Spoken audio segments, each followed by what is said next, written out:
Hello all, Nick here, founder of Web3 For Entrepreneurs.com. I also run a couple different crypto communities where we go over NFTs, DeFi, DAOs, and such. And in this quick video, I want to go over 3 things that if you master will help you sell out any NFT collection.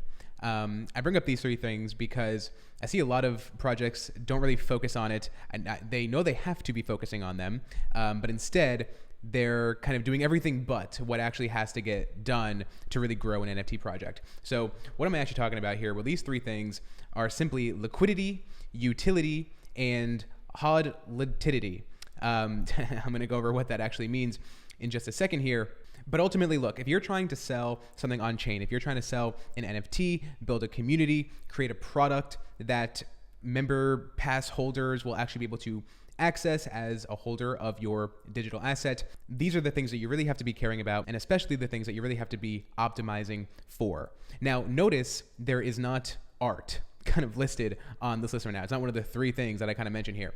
There's a reason for that, and I'm going to get into it in just a second, so stay tuned. So I know what you're thinking, Nick, what are you talking about with this list? Well, first and foremost, liquidity. Let's tackle that real quick. What do we mean by liquidity? We can go over here to OpenSea, check out just some of the rankings.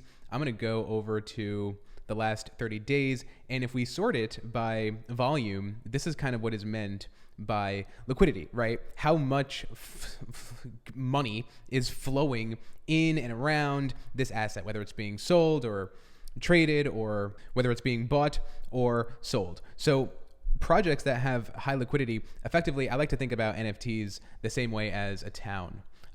If you are in a city and you have, say, 100 really, really nice homes, and everyone in that house, everyone in that town is a millionaire, right? Everyone's house is at least $1 million, and there's only 100 people in there. Maybe there's only one house actually sold a year, right? And they're always at least $1 million, right? So the liquidity of that town would effectively be the $1 million, right? So really what it only means is just the market. Is there a market for this thing, right? So if we go to, a popular kind of troll project that's running around here lately, we can check out the activity. We can actually see, this is the last 90 days, but we can just take a look here at the timestamps: 2 hours, 3 hours, 4 hours, 5 hours, 7 hours. So if there's at least, a dozen or 2 dozen sales happening every single day, well, then that tells me that, okay, if I want to sell it around the floor price, then I'm going to probably get something around what that price is, because it's liquid enough where someone's going to pick it up, right? If I'm even posting it for just like any town, right? If you're trying to move out,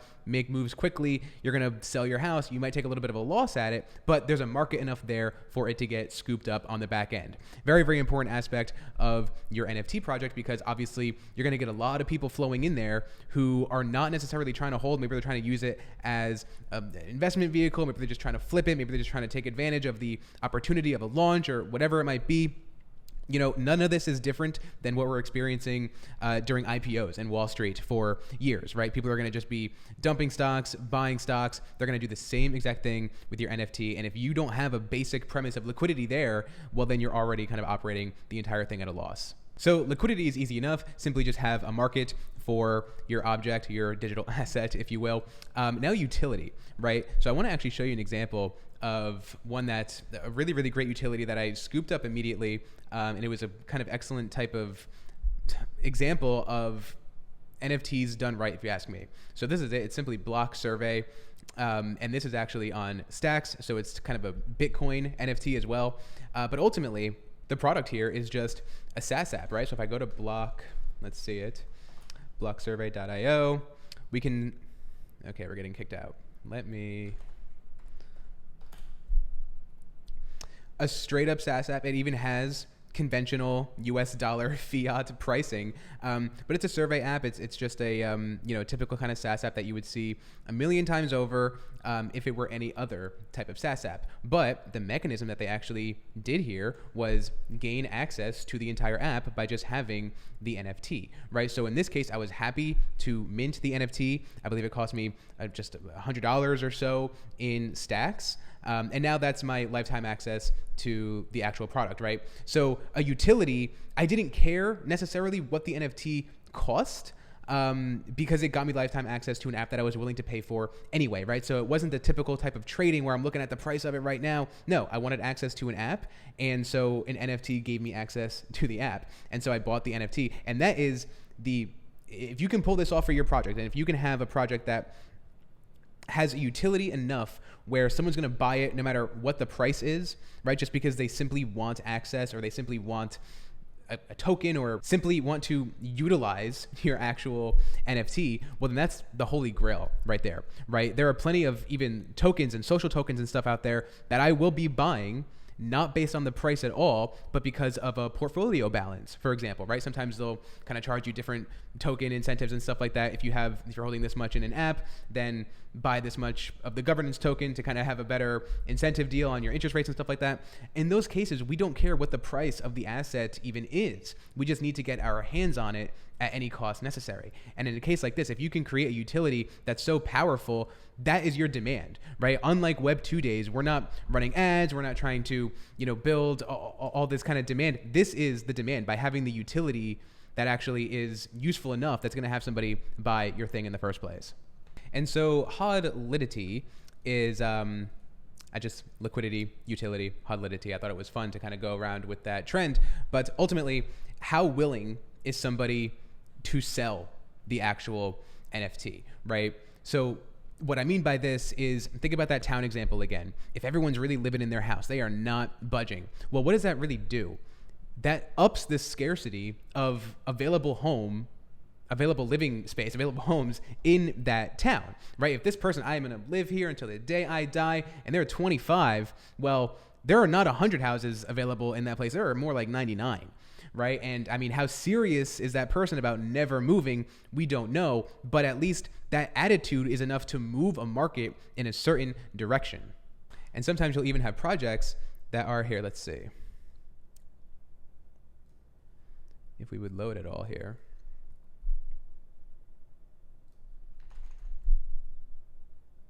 So Jen's Croquet Club is a project that I have been keeping up with a little bit, and the founder here has made it very clear in his welcome video and everything like that, that they make it so that this thing is wanted to be held, right? The entire kind of premise behind this is that we're creating such a community where you will never want to sell your membership pass. And so what that does is it ups the scarcity. It kind of creates this environment where I'm going to have a little bit of a bluer chip type feel on my NFT because it's not being dumped as much. It's not as price fluctuating. It may not be as liquid, right? So if we actually go back there, let's even see. It may not be as liquid, right? We have days here where there are no sales, right? July 11th, July 15th, right? Went 4 days without a sale at all. That means no residual income for the creator.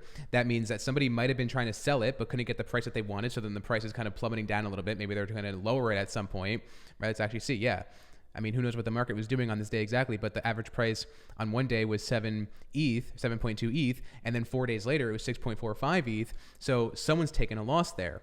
No matter what the market was actually doing, the value of ETH doesn't matter in this case. The amount of ETH that it was went down, and that's good enough for the NFT community to realize that it's not as strong as it kind of may claim to be. Now you can kind of hack this in a little bit of a way as well. So if we actually go and check out another really popular project out here, where are they? Wow, all the way down to 19 on the whatever rankings.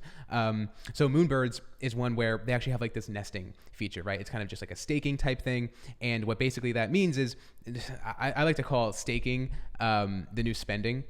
Is basically you're buying this $30,000 asset and then you're staking it, meaning you don't have access to it in quite a liquid fashion. You can't just go and turn around and sell it. It's kind of locked up in another smart contract. Thus, again, increasing the scarcity of available NFTs out there in the actual ecosystem. Thus, creating a more valuable environment for your NFT to kind of thrive in.